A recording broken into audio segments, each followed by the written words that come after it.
Sparta is widely known for being a staple city in Greek history. It's one of those cities that ended up being of a major importance, and it's renowned even today. This city is found in Laconia, and during the ancient times, it has a martial tradition and reached the height of its power in 404 BC. At that time, they had a victory against Athens, in what was known as the Second Peloponnesian War. An interesting thing to note about Sparta is that it didn't have any city walls during its prime. They were always defending it with men and not mortar, which was their philosophy at that time.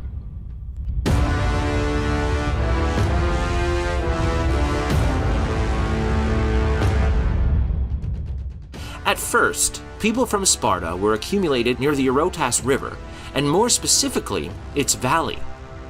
The interesting thing about it is that Sparta emerged in history during the 8th century BC. At that point, there was already a system in place designed to keep the villagers hard at work. Helots, which were the peasants of Sparta, were actually serfs, and they were only owned by the state. They were doing manual work for the community, and citizens were tackling topics like politics and warfare. When they were 7, all sons of Spartan citizens were leaving their home, and the focus was to add them in a special education system. This was teaching them about discipline and courage. There was corporal punishment here, but this was more of an endurance test and not punishment. This even continued until they were reaching 20 years old. However, girls were educated on how to be good mothers and wives. But unlike boys, they were allowed to live within their home. After that, the Spartans were becoming a group of men taught into the art of war, and which were ready to leave their homes at any given time to either attack new regions or defend their own. Spartan men were not allowed to engage in any kind of activity that would generate them money. However, they were offered a plot of land and lifetime interest. There was danger that Helots might come and revolt against their masters, which were all a part of the military. That actually happened multiple times, a testament to their great power and responsibilities. It's also important to note the fact that Spartans also had some rather strange traditions. This survived over multiple centuries, and it was related to how Sparta was ruled. They always had 2 kings that shared the crown. Every crown was hereditary for a certain family. The Spartan armies were also led to battle by one of the 2 kings. But maybe the relevant thing here is that the Spartan kings did not have absolute power. By having 2 kings, the power was split, and they also consulted a council of elders, citizen assembly, not to mention 5 ephors. This managed to bring in more power to the people, while eliminating situations where a single person would get absolute power, and that's important to keep in mind. By following these ideas, Sparta managed to become the most powerful city in Greece during the 6th century BC. It started having a leadership role, and the neighbors were involved in an alliance that we know with the name Peloponnesian League. The terms for this league is that everyone in this league will fight under the Spartan leadership in any campaign, and they will even send troops to the Spartans in case there would be an Helot uprising, which did happen at times. Of course, it was a mutually beneficial thing, because they would be protected by Sparta. Spartan leadership was appealing for aristocrats, who were controlling most city-states at that time. Tyrants were actually their enemies at that time. However, in Sparta, there wasn't any commercial class in development at that time. There were no coins and commerce.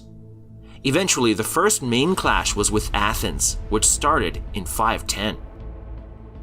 At that time, Cleomenes, who was the Spartan king, marched to drive Hippias, the tyrant, away. Then, in 480, Sparta and Athens had to work together because the Persians were attacking them. Persians eventually withdraw towards the end of 480, and the reputation of Sparta continues to grow, with Plataea and Thermopylae being great examples here. It's clear that having control over the Aegean Sea is the right way to deal with Persian attacks. Despite that, Sparta and Athens continue to have their differences. A continued shift of power balance between the two cities continues in 478, when the Athens representatives go to the island of Delos to meet Aegean states with the idea to create a coalition, named the Delian League. Sparta isn't interested in this particular coalition, since they didn't really have a major fleet, which makes Athens the alliance leader at that time. In the beginning, the Delian League managed to grow quite a bit. They even have multiple victories against Persia, which was an extremely important thing to take into consideration for that particular time. Athens is actually seeing the League as their own empire and a very large fleet. If a state tries to get out of the League, they are forced to stay by Athens, which is important to keep in mind. They were demanding annual subscriptions, and in 454, the League funds are sent to Athens instead of being in Delos. Sparta was dealing with issues when it came to keeping its Peloponnesian League loyalty. Some of the members were not okay with the Spartan system, and they were hostile. There was also a quake in 464 that ended up causing quite a lot of damage in the city. This is also when Helots are revolting, which becomes an even more challenging issue than expected.